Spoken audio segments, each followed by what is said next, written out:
अपराधी से नेता बनने की कहानियां तो आपने फिल्मों में भी देखी होगी, लेकिन मधुमिता शुक्ला हत्याकांड में एक नेता के अपराधी बनने की कहानी सामने आई थी। हत्याकांड की इस कहानी में राजनीति के दांव पेच से लेकर इश्क और मर्डर तक सब कुछ है। उस दिन तारीख थी 9 मई 2003। दिन था शुक्रवार का। लखनऊ के तकरीबन सभी आला अफसरान एक खास मीटिंग में मसरूफ थे, जो कि अगले दिन होने वाले किसी जुलूस को लेकर थी। तभी लखनऊ के एसएसपी अनिल अग्रवाल ने जिले के एसपी क्राइम राजेश पांडे और एसपी सत्येंद्र को इशारे से बुलाया। एसएसपी अनिल अग्रवाल ने दोनों अधिकारियों को निशातगंज जाने को कहा। दरअसल निशातगंज के पेपर मिल कॉलोनी के एक मकान से किसी महिला की मर्डर की खबर आई थी। पुलिस इस हत्या को लूट की वजह से हुई हत्या के तौर पर देख रही थी, इसलिए एसपी राजेश पांडे ऑफिस में मौजूद उस एल्बम को साथ लेकर गए जिसमें इलाके के लुटेरों की तस्वीरें थीं, ताकि चश्मदीदों से हत्यारे की पहचान कराई जा सके। लेकिन वे ये नहीं जानते थे कि पेपर मिल कॉलोनी के 2 कमरों के एक छोटे से मकान में हुई ये हत्या अगले कुछ घंटों में लखनऊ से लेकर दिल्ली तक भूचाल मचाने वाली थी। खैर, पुलिस मौके वारदात पर पहुंचती है। लाश मकान के पहले ही कमरे में फर्श पर पड़ी हुई थी। लाश किसी जवान लड़की की थी और ये लाश थी मधुमिता शुक्ला की, जिसके बारे में फिलहाल पुलिस को अभी कोई जानकारी नहीं थी। खैर, पुलिस लाश का मुआयना करती है। लाश को देखकर पुलिस ने यही अंदाजा लगाया कि इनको काफी करीब से गोली मारी गई थी, यानी कि कातिल कोई जानने वाला ही हो सकता था। पुलिस जब मधुमिता के घर पहुंची थी तो उस वक्त घर में 2 लोग मौजूद थे। एक थी मधुमिता शुक्ला की जुड़वा बहन निधि शुक्ला और दूसरा था घर में काम करने वाला देशराज। देशराज ने पुलिस को बताया कि हत्या से पहले मधुमिता के जानने वाले 2 लोग इस घर में आए थे। मधुमिता शुक्ला ने दोनों को घर के अंदर बुलाया और देशराज को चाय बनाने के लिए कहा। देशराज चाय बना ही रहा था कि उसे घर में गोली चलने की आवाज सुनाई दी। वो जल्दी से चूल्हा बंद करके किचन से बाहर आया तो देखा कि मधुमिता शुक्ला के कमरे का दरवाजा बाहर से बंद था और जो 2 लोग घर आए थे वे दोनों वहां से भाग रहे थे। खैर, पुलिस मकान की अच्छे से तलाशी लेती है। तलाशी के दौरान मधुमिता के कमरे से एक डायरी मिलती है। पुलिस वो डायरी और मधुमिता शुक्ला का फोन जब्त कर लेती है।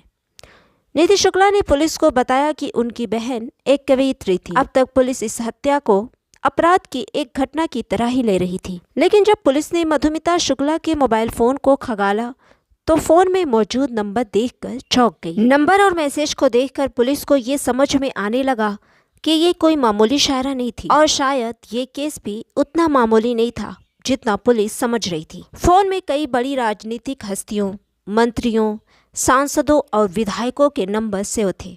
तब तक लखनऊ के एसएसपी अनिल अग्रवाल भी मौके पर पहुंच चुके थे। मधुमिता शुक्ला की बहन निधि शुक्ला ने अनिल अग्रवाल से कहा कि वो अकेले में उनसे कुछ बात करना चाहती हैं। वैसे तो निधि शुक्ला अपनी बहन की हत्या की खबर मिलते ही उनके फ्लैट पर शाम 4 बजे ही पहुंच गई थी, लेकिन पुलिस को हत्या की खबर उन्होंने शाम 7 बजे दी थी। खैर, निधि के बार बार कहने पर एसएसपी अनिल अग्रवाल ने पत्रकारों और सिपाहियों को वहां से थोड़ी दूर जाने को कहा। इसके बाद निधि शुक्ला ने जो बताया वो काफी चौंकाने वाला था। उन्होंने बताया कि उनकी बहन मधुमिता शुक्ला 7 महीने की प्रेग्नेंट थी और उनके गर्भ में यूपी सरकार के मंत्री अमरमणि त्रिपाठी का बच्चा था। अमरमणि त्रिपाठी कोई मामूली नाम नहीं था। उस वक्त अमरमणि उत्तर प्रदेश की मायावती सरकार में कद्दावर नेता थे।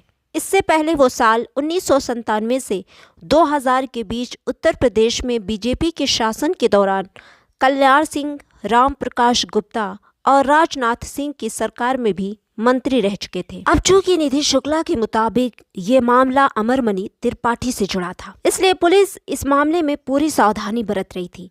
लेकिन पूरी सावधानी बरतने के बाद भी ये खबर मीडिया तक पहुंच गई और अगले दिन के अखबार की सुर्खियों की जीनत बनी। हत्या के अगले दिन मधुमिता शुक्ला का पोस्टमार्टम कराया गया और अमरमणि त्रिपाठी उस समय अपने साथियों के साथ पोस्टमार्टम हाउस में मौजूद थे। एसपी क्राइम राजेश पांडे के मुताबिक पोस्टमार्टम के बाद अमरमणि त्रिपाठी ने शव को मधुमिता शुक्ला के घर लखीमपुर खीरी के लिए रवाना कर दिया और इसके फीटस का नमूना तक नहीं लेने दिया गया ताकि इसकी डीएनए जांच ना हो सके। लेकिन पोस्टमार्टम हाउस में मौजूद एक पत्रकार ने इसकी खबर एसएसपी अनिल अग्रवाल को कर दी।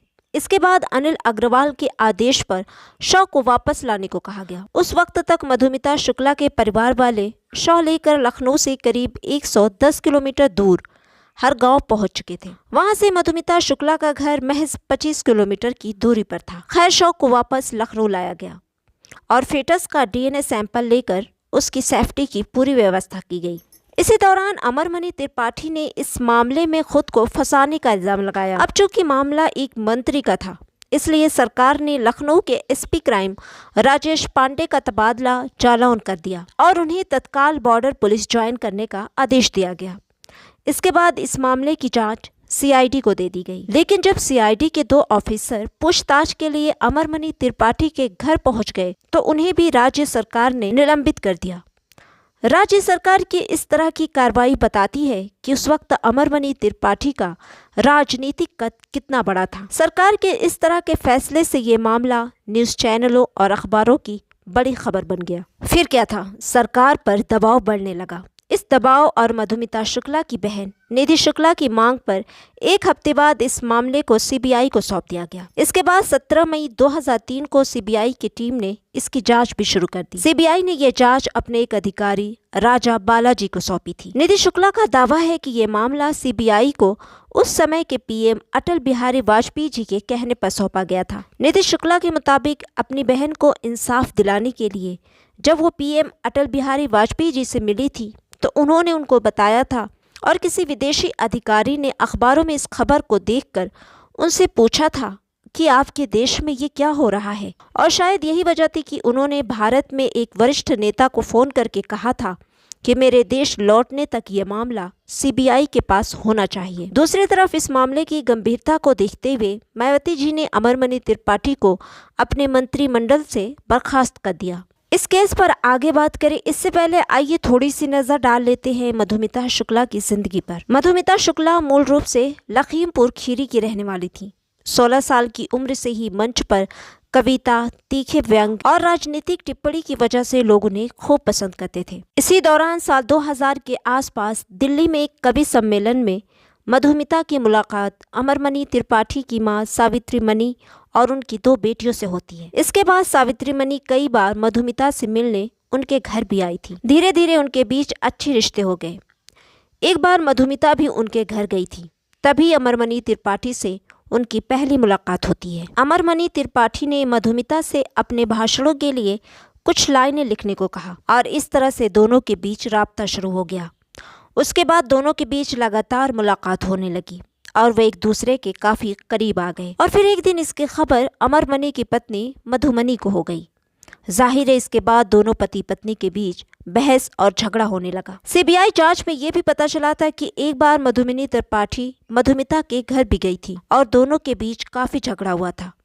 मधुमिता और मधुमणि के बीच कई बार फोन पर भी झगड़ा हुआ। यहाँ तक कि मधुमिता शुक्ला ने मधुमणि को ये भी बता दिया कि अमरमणि त्रिपाठी की वजह से वो 2 बार प्रेग्नेंट भी हो चुकी हैं और दोनों बार उन्हें अबॉर्शन कराना पड़ा।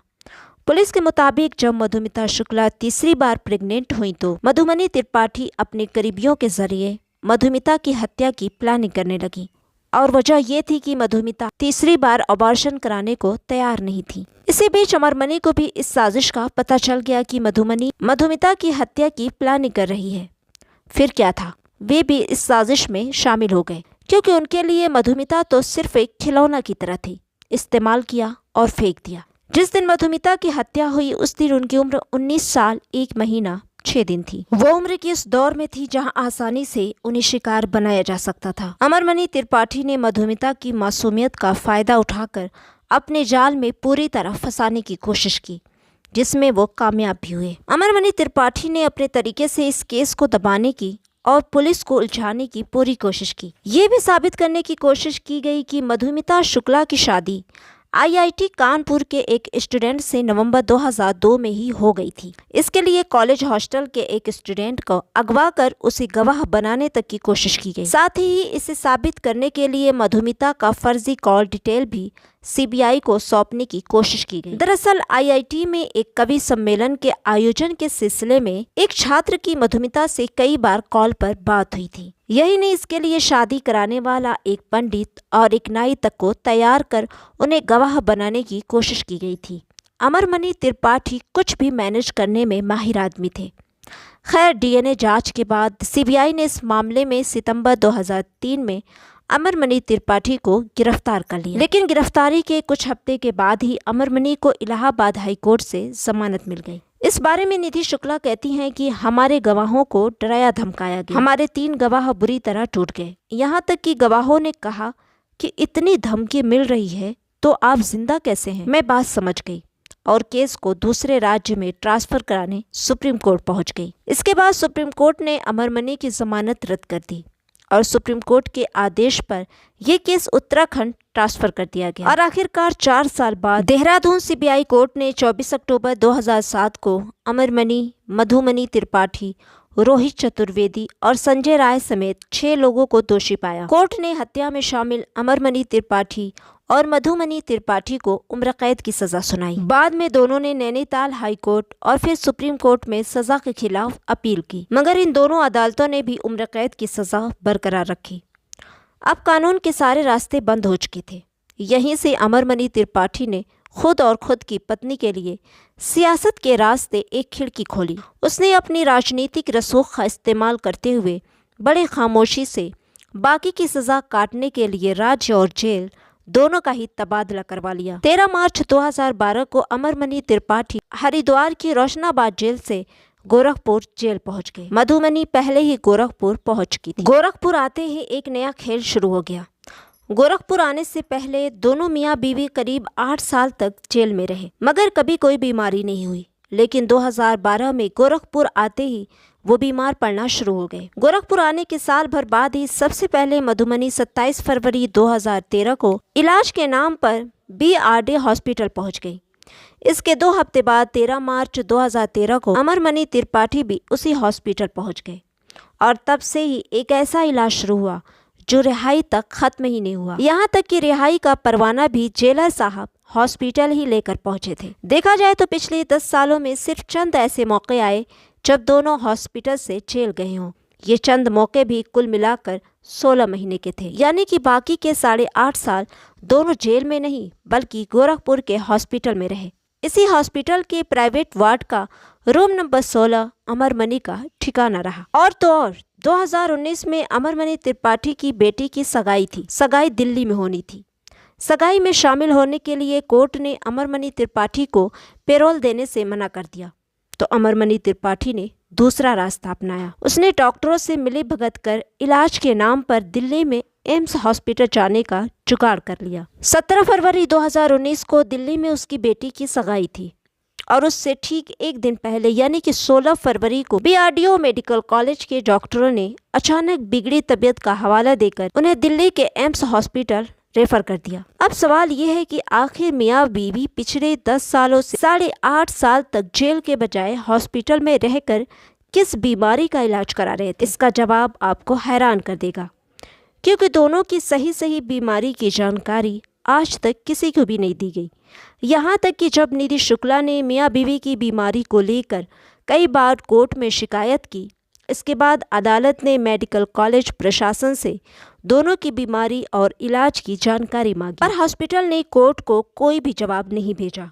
इस पर कोर्ट ने हॉस्पिटल के 3 बड़े अधिकारी और डॉक्टर को हटाने का आदेश दिया, लेकिन इसके बाद भी दोनों की सही बीमारी की सच्चाई पता नहीं चल पाई। हाँ, अब तक जो खबरें मिली हैं उसके मुताबिक अमरमणि त्रिपाठी मानसिक रूप से बीमार है, उन्हें नींद नहीं आती थी वगैरह वगैरह। वही मधुमणि को कमर और घुटनों का दर्द। साल 2013 में अमरमणि त्रिपाठी ने यूपी सरकार से अपनी रिहाई के लिए अपील की थी, लेकिन उस वक्त की अखिलेश यादव सरकार ने ये कहते हुए मांग को नामंजूर कर दिया था कि अमरमणि त्रिपाठी की सजा चूंकि दूसरे राज्य में हुई है इसलिए यूपी सरकार रिहाई नहीं दे सकती। निधि शुक्ला ने अमरमणि और उनकी पत्नी को गोरखपुर में रखने की वजह से सुप्रीम कोर्ट में कोर्ट की अवमानना का एक मामला भी दर्ज कराया था, क्योंकि सुप्रीम कोर्ट के आदेश पर ही इस मामले को उत्तर प्रदेश से उत्तराखंड ट्रांसफर किया गया था।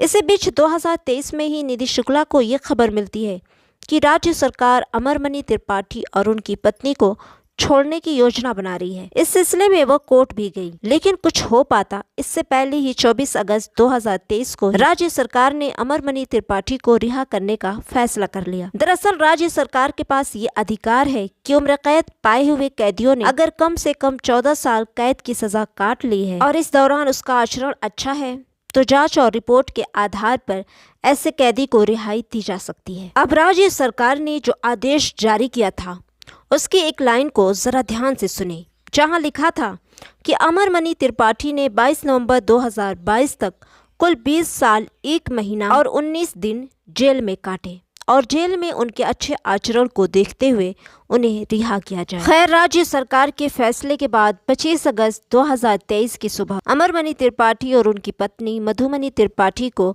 रिहाई का परवाना दे दिया गया। फिलहाल उस समय भी वो हॉस्पिटल में ही थे। इस फैसले से जहां अमरमणि त्रिपाठी के परिवार और उनके समर्थकों में खुशी का माहौल था, तो एक तरफ निधि शुक्ला इस फैसले से काफी दुखी नजर आईं। उनका कहना है कि बीते 11 साल से अमरमणि त्रिपाठी और उनकी पत्नी ज्यादातर समय इलाज के नाम पर हॉस्पिटल में ही थे, न कि जेल में। इसके अलावा वो चाहती हैं कि इस मामले में अमरमणि त्रिपाठी के आचरण को अच्छा बताने वाले अधिकारियों की भी जांच की जाए। वैसे देखा जाए तो आमतौर पर सजा याफ्ता कैदियों की लंबी बीमारी के इलाज का फैसला कोई मेडिकल बोर्ड करता है। बोर्ड में अलग अलग डॉक्टरों की टीम होती है और फिर वे मिलकर तय करते हैं कि कैदी का इलाज कैसे कराया जाए और किस हॉस्पिटल भेजा जाए। लेकिन कमाल देखिए, अमरमणि त्रिपाठी मामले में कोई मेडिकल बोर्ड बना ही नहीं। ये शायद देश का ऐसा पहला मामला होगा जिसमें उम्र कैद की सजा पाए किसी कैदी की रिहाई का परवाना जेल के बजाय हॉस्पिटल पहुंचा हो और जो जेल की जगह हॉस्पिटल से रिहा हुआ हो। वैसे तो 25 अगस्त 2023 को उन्हें रिहाई का परवाना मिल गया था, लेकिन दोनों उसके बाद भी कई दिनों तक हॉस्पिटल में ही थे, क्योंकि दोनों जानते हैं कि अगर रिहा होकर वो सीधे हॉस्पिटल से समर्थकों के बीच ठीक ठाक पहुंचे तो आगे चलकर दोनों की बीमारी का सच सुप्रीम कोर्ट तक पहुंच सकता है, जिसने पहले ही उनकी रिहाई पर यूपी सरकार से रिपोर्ट मांगी है। देश में कानून, अदालत, जेल और सजा को कैसे कोई ठेगे पर रख सकता है, अमरमणि त्रिपाठी से बेहतर इसकी कोई दूसरी मिसाल नहीं हो सकती। उन्होंने जब चाहा अपनी मर्जी से राज्य बदला, शहर बदला, जेल बदली, सजा बदली। एक तरह से देखा जाए तो उन्होंने कानून और सजा को मजाक बनाकर रख दिया। वैसे तो मधुमिता शुक्ला मर्डर के अलावा भी उन पर कई गंभीर धाराओं और गैंगस्टर एक्ट के तहत भी मुकदमे दर्ज है और कुछ आपराधिक मामले में उनकी फिर से तलाश जारी है और कुछ मामले में अदालत में पेश न होने की वजह से पुलिस को उनके खिलाफ कानूनी कार्रवाई भी करनी पड़ रही है। फिलहाल देखते हैं आने वाले वक्त में क्या होता है। तो सावधान रहें, सतर्क रहें, अपनी फैमिली वालों के साथ खुश रहें, उनका ख्याल रखें।